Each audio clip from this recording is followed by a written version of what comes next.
আসসালামু আলাইকুম প্রিয় শিক্ষার্থীরা, আজকে আমরা নবম দশম শ্রেণীর উচ্চতর গণিত বইয়ের নবম অধ্যায়ের একটি প্রশ্ন সমাধান করব। সেটা হচ্ছে এই প্রশ্নটা দেখো, আমাদের বলা হচ্ছে F of x equal two এত দেওয়া হলে এফ ইনভার্স -5 এর মান এত আমরা দেখাইতে হবে, অর্থাৎ এফ ইনভার্স -5 বের করতে হবে, সেটার মান যেন এত হয় 63/25।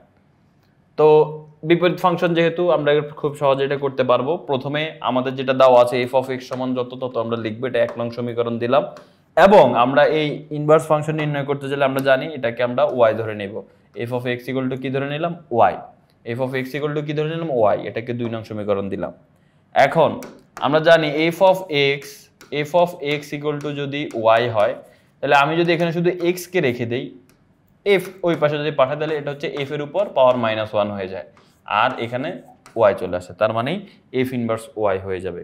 তো দেখো, আমি শুধু এক্স কে রেখে দিলাম, আর এফ ওই পাশে গেলে এফ ইনভার্স ওয়াই হয়ে যায়, বিপরীত ফাংশন হয়ে গেলে এখানে। যাই হোক, এখন x equal to f inverse y, এটা মাথায় রাখবা।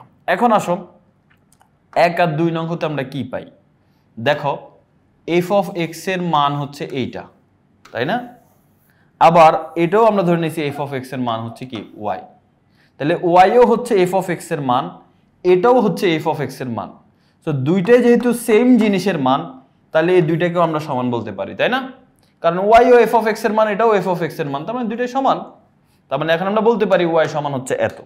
তো সেজন্য আমরা এখন লিখবো ওয়াই সমান হচ্ছে এত। এই যে দেখো, এখানে যদি খেয়াল করো, আমরা এখানে লিখলাম যে ওয়াই ইকুয়াল টু 1/√2x - 5। এবার আমরা এটাকে সমাধান করব। এটাকে সমাধান করতে হলে কি করতে হবে? রুটকে আমরা আগে সরাই ফেলে, ঠিক আছে? এখান থেকে আমরা এক্স এর মান নির্ণয় করব, এটা হচ্ছে মেইন টার্গেট আমাদের। তো উভয় পক্ষে স্কয়ার করব, y কে স্কয়ার করলে y স্কয়ার, 1 কে স্কয়ার করলে 1, এটা কি স্কয়ার করলে স্কয়ার রুট কাটা যাবে, থাকবে 2x - 5। এবার আমরা কোনাকুনি গুণ দেওয়ার চেষ্টা করব, ঠিক আছে? বা কোনাকুনি গুণ যদি আমরা দেই, তাহলে কি হয় দেখো, y স্কয়ার নিচে কিছু নাই, মানে কি আছে 1। এখানে পরে একটা লাইন আমি করে দিচ্ছি, তাহলে বুঝতে পারবো সহজে। এখন কোনাকুনি যদি আমরা গুণ করি, y স্কয়ারের সাথে 2x - 5 গুণ করলে কি হবে? y square into 2x - 5 equal, এই 1 এর সাথে 1 গুণ করলে কি হবে? 1 হবে। তার মানে y square into 2x - 5 equal to কি হলো? 1 হলো। তাহলে এখন 2x - 5 সমান কি হবে? 2x - 5 সমান হবে y স্কয়ার ওই পাশে গেলে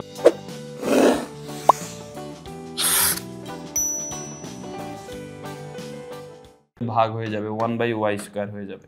তার মানে এই যে দেখো, পরের লাইনটা এটা 2x - 5 equal to 1/y square, এভাবে লেখা হয়েছে এখানে।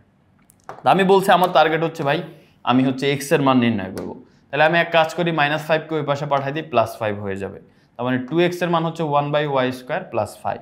তাহলে 2x স্কয়ার যদি এটা হয়, এখন আমরা এখানে লসাগু করে ফেলি, ঠিক আছে? এই জায়গার মধ্যে লসাগু করে ফেলি, এখানে হর একটাই আছে, এই y স্কয়ার হবে লসাগু।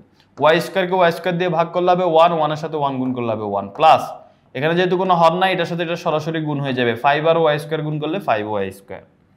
আচ্ছা, এখন পরের লাইনে এসে এই যে দেখো, এই 2 গুণ আকারে আছে, 2 কে ওই পাশে পাঠালে কি হয়ে যাবে? ভাগ হয়ে যাবে। এই 2টা কোথায় চলে যাবে? এই y স্কয়ারের কাছে চলে যাবে, কারণ ভাগ হওয়া মানে নিচে চলে যাবে।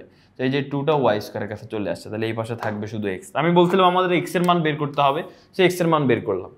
এখন x এর মান আমরা পাইলাম 1 + 5y square by 2y square. x মানে কি? f inverse y। কোথায়, কোত্থেকে আমরা এটা পাইলাম? এই যে দেখো, x মানে যে f ইনভার্স y, সেটা আমরা এখানে নির্ণয় করছিলাম। এই যে দেখো, x মানে কি? x কে আমরা বলতে পারি f ইনভার্স y। সো আমরা এক কাজ করি, x এর জায়গায় এখন আমরা f ইনভার্স y লিখে ফেলি। তো এখানে যে জায়গায় আমাদের x ছিল, এই যে x ইকুয়াল টু এত ছিল, সেখানে আমরা লিখে ফেললাম f inverse y equal to এত, ঠিক আছে? x equal to f inverse y ছিল, যেহেতু সাইড নোটে দিয়ে দিলাম যে x equal to f inverse y। তো x এর জায়গায় এটা লিখে ফেললাম। এখন প্রশ্নে আমাদের f ইনভার্স 5 বের করতে বলছে, করব তার আগে আমরা f ইনভার্স x টা নির্ণয় করে ফেলি, ঠিক আছে? তাহলে y এর জায়গায় যদি আমরা x বসাই, তাহলে কত হবে?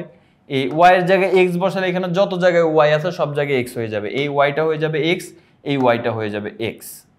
তো এখন আমাদের বের করতে বলছে ভাইয়া -5, f to the power f inverse -5 নির্ণয় করতে বলছে, -5। তাহলে এখন x এর জায়গায় যেহেতু আমি -5 বসালাম, তার মানে সামনে যতগুলো x পাবো সবগুলো জায়গায় -5 বসাই দিব। তাহলে 5 এর পরে একটা x পাইছি, সেটাতে -5 বসাই দিলাম, তার উপর স্কয়ার দিলাম। এই যে x পাইছি, এখানে -5 বসাই দিলাম, তার উপর স্কয়ার আছে, স্কয়ার দিয়ে দিলাম। এবার -5 এর উপর স্কয়ার দিলে কি হয় ভাইয়া? -5 এর উপর স্কয়ার দিলে সেটা +25 হয়ে যায়। কেমনে? এই যে দেখো, মাইনাসের উপর স্কয়ার দিলে প্লাস, আর 5 এর উপর স্কয়ার দিলে কত 25, তার মানে এটার মান হচ্ছে +25। এই +25 এর সাথে এই 5 আমরা গুণ করব, 25 এর সাথে 5 যদি আমরা গুণ করি তাহলে কত হবে 125। নিচে দেখো, নিচে আবার যদি খেয়াল করো -5 এর উপর স্কয়ার দিলে হয়ে যাবে +25, কারণ আমরা জানি মাইনাসের উপর স্কয়ার দিলে প্লাস হয়, তাহলে +25। এই +25 এর সাথে 2 যদি গুণ করি তাহলে কত হবে +50, মানে শুধু 50। এবার 125 আর 1 যদি আমরা যোগ করি তাহলে কত হবে 126, নিচে 50 এর জায়গায় 50। এবার 2 দিয়ে কাটাকাটি করি, তাহলে 2 দিয়ে কাটাকাটি করলে এটা 63 বাদ যাবে, এটা হচ্ছে 25 বাদ যাবে, তার মানে 63/25। এটাই কিন্তু আমাদের প্রমাণ করতে বলছে, f ইনভার্স -5 এর মান এটা আমাদের প্রমাণ করতে বলছিল। আমরা এটা কিন্তু প্রমাণ করে ফেললাম। আশা করি সবাই বুঝতে পেরেছো। সবাই ভালো থাকো, পরবর্তী আরেকটা প্রশ্ন দেখা হবে ইনশাআল্লাহ। আল্লাহ হাফেজ, আসসালামু আলাইকুম।